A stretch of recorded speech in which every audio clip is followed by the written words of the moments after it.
The review of the International Federation qualification processes for the Tokyo 2020 Olympic Games and each sport has now been finalized. The updates include a number of changes such as an extended qualification period and new deadlines.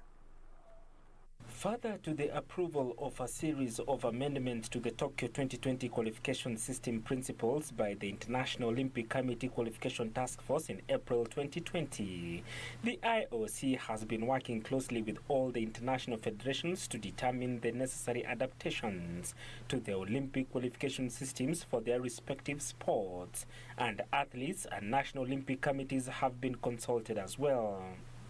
A total of 57% of all the qualification places had been confirmed by the time the Tokyo 2020 Olympic Games were postponed.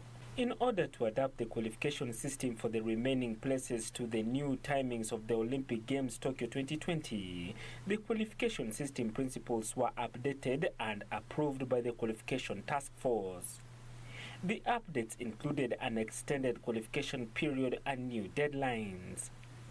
If a qualification system specified age eligibility criteria, the criteria should be extended to cover the new dates, allowing athletes who were eligible in July 2020 to remain eligible in 2021. The age requirements of the sports concerned have been amended to reflect the new Tokyo 2020 dates. As a consequence, athletes who will meet the age limits in 2021 but did not in 2020 can participate in the Games. At the same time, athletes who would have been within the age limit in 2020 but no longer in 2021 can still participate in the Games. Meanwhile, rights of women in sports is one of the central matters that affects sports in Kenya and was addressed in the latest NOC webinar. NOC, through the Women in Sports Commission, is trying to create an inclusive environment for girls and women to thrive in sports.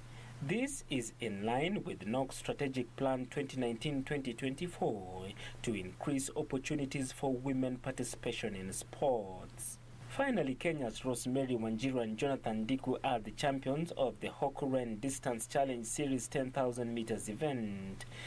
10 days after opening her 2020 track campaign with a 5,000 meters in Fukagawa, Rosemary was once again victorious in the third meeting of the series.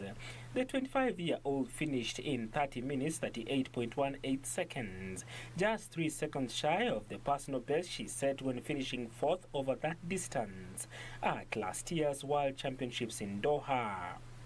Jonathan Ndiku won the men's 10,000 meters race in 27 minutes 23.47 seconds, beating compatriot Alexandra Motiso and Richard Yatol, who were second and third respectively.